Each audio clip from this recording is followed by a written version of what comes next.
Olá, pessoal. Vamos mais um tópico da disciplina Algoritmos e Estrutura de Dados.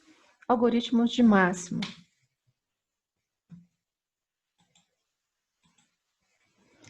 Qual que é o problema de máximo? Dado um vetor V de inteiros, com tamanho n, devolva um valor do maior elemento desse vetor. Né? Lembrando que o vetor é uma estrutura de dados que armazena elementos do mesmo tipo. Tá?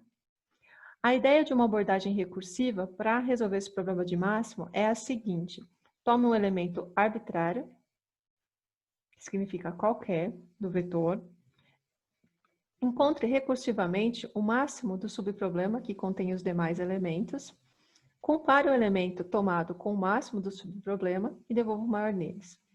Observe que se o subproblema tem apenas um elemento, então já sabemos qualquer resposta e pode ser resolvido diretamente. Aqui a gente tem um exemplo de algoritmo de máximo. Tá? Inicialmente a gente tem o valor x, que vai armazenar o máximo do subproblema. E esse x vai ser o máximo do subproblema anterior, que vai ser sempre comparado com o último elemento do vetor em questão. Então, como é que vai funcionar esse algoritmo? Então, temos um exemplo aqui. Esse exemplo aqui, ó. Inicialmente eu vou passar o vetor todo, certo? Então, eu sempre vou comparar o último elemento do meu vetor todo, com o máximo do subproblema anterior.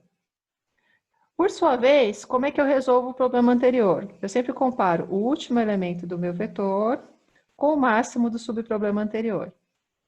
Por sua vez, eu comparo o último elemento do meu vetor com o máximo do subproblema anterior. Certo? Então, no final, como é que vai ser? Aqui eu tenho só o elemento retorna 10. Entre 10 e 40, retorna 40. Entre 40 e 53, deixa eu voltar aqui. Entre 40 e 53, volta a 53, entre 53 e 22, retorna 22, certo? Bom, existe uma outra maneira de se fazer esse mesmo algoritmo. Observe que ali a gente estava sempre comparando, né, o último elemento, nós estávamos sempre comparando o último elemento do vetor com o máximo. Agora a gente pode comparar o elemento do início. Então, a gente vai ter um parâmetro a mais, que é o início, que a gente está sempre movendo o vetor a partir do início.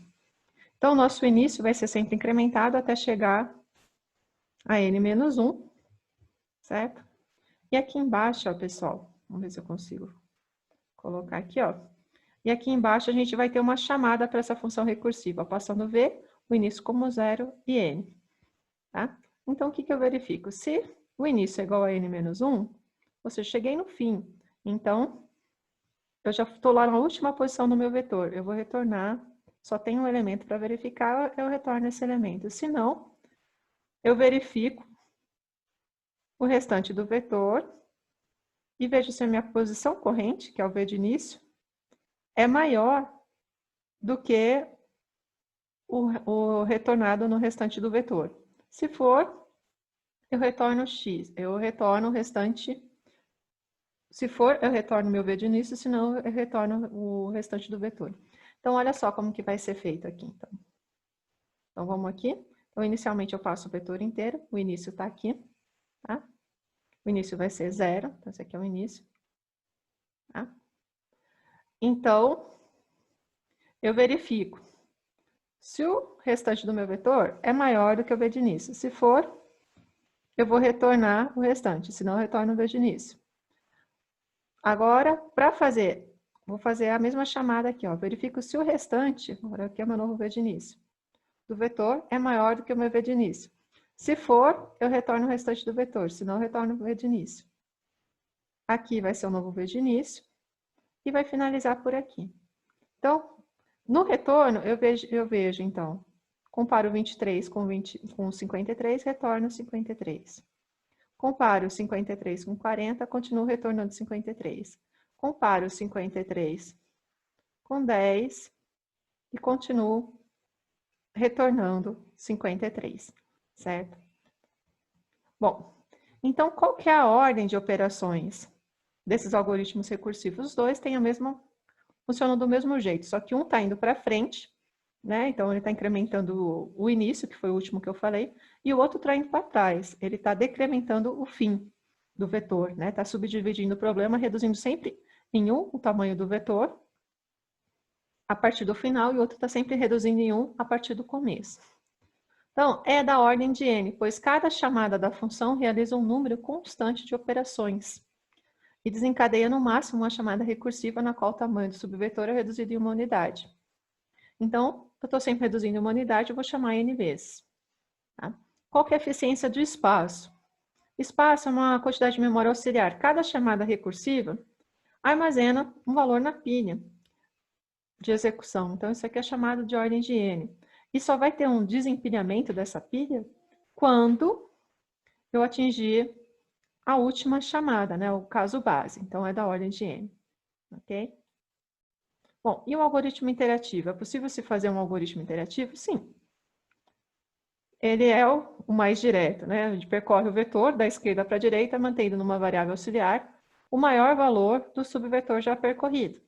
Então, aqui está o vetor, aqui está o n, o máximo e i. Então, o máximo inicialmente é o v de 0, começando com i de 1 até i é igual a n menos 1, né? Então, i menor do que n, vou incrementando e verifico se máximo menor do que v de i, max é igual a v de i, retorno o máximo.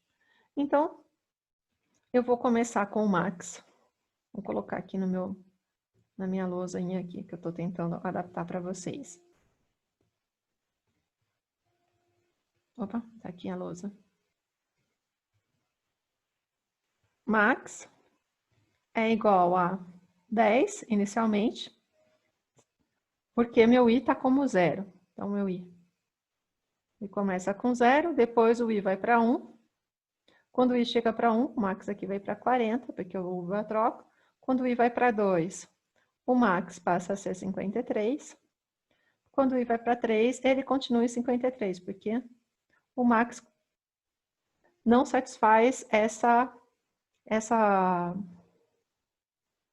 comparação, ele continua sendo maior.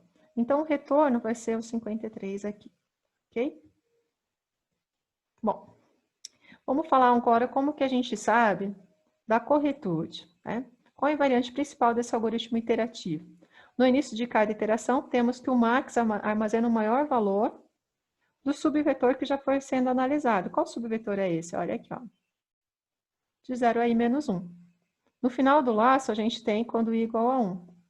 I igual a n. Então, o max ele tem o maior elemento do subvetor. Tá? Qual que é o número de iterações? Tá? A gente tem i valendo de 1 até n menos 1. Então, a gente diz que é da ordem de n também. Tá? E a eficiência de espaço?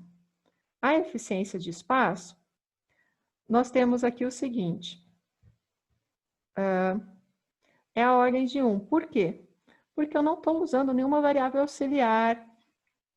Aliás, eu estou usando somente uma variável auxiliar, né, que é o max e o i, duas variáveis auxiliares.